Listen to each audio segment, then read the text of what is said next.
We have breaking news. The sheriff of County, Florida is releasing body cam video of the moments officers confronted and arrested the suspect in the apparent assassination attempt of former President Trump yesterday. Driver, take 2 steps to your right. Keep that low.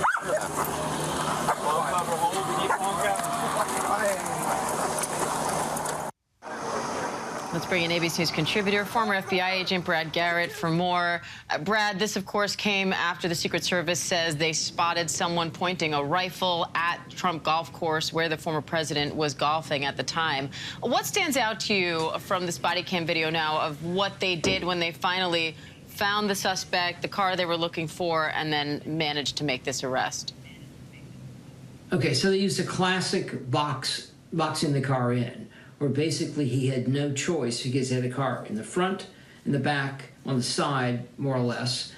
And so they halted him, basically forced him to stop. And they've got cars with large bumpers that allow them to do that. They then ordered him out of the car because you don't know if he's armed or not. And so you stay back a safe distance, which they did, and you call it out. The key, Diane, is to be as simplistic as possible. Don't make it complicated. Tell him every move. Open the door, put up your hands, put your hands on the roof, put your hands on the dash, whatever they may tell him, one command at a time until you actually, step by step, take him out of the vehicle and see that he has no weaponry or the ability to quickly get to it, and then you take him into custody. And, Brad, according to agents, they're saying that they were ahead of Trump on the golf course when they spotted a rifle sticking out of the fence.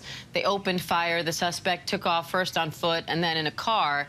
And it seems like a lot of it came down to this bystander image of the car and the license plate, which allowed then neighboring Martin County deputies to track this car down. We even heard the sheriff saying that the suspect thought he'd gotten away with it when they did finally track him down. How lucky do you think they got here, and what lessons are being learned already from this? So they did get lucky. I mean, it's the key almost, Diane, in every crime. I can't tell you how many bank robberies I've been to where I get into a chase with somebody because somebody at the scene says they jumped in a red Cadillac and here's the tag number. We threw it up, we figured out where it was going, and we got into a chase after them. This is sort of a version of that. But that immediate piece of information, you know, whether it comes through CCTV, it's really great when it comes to an eyewitness because of the immediacy of getting you the information. I mean, what it tells you, Diane, is that can you realistically cover an entire array of bushes along a fence that lead into a golf course? That I'm presuming he is behind that fence because his rifle is protruding through it. He's got basically concealment because of these bushes. So a very difficult thing to cover. Brad Garrett, always great to have you. Thank you. And we will continue to cover this breaking news throughout the day across all platforms on ABC News.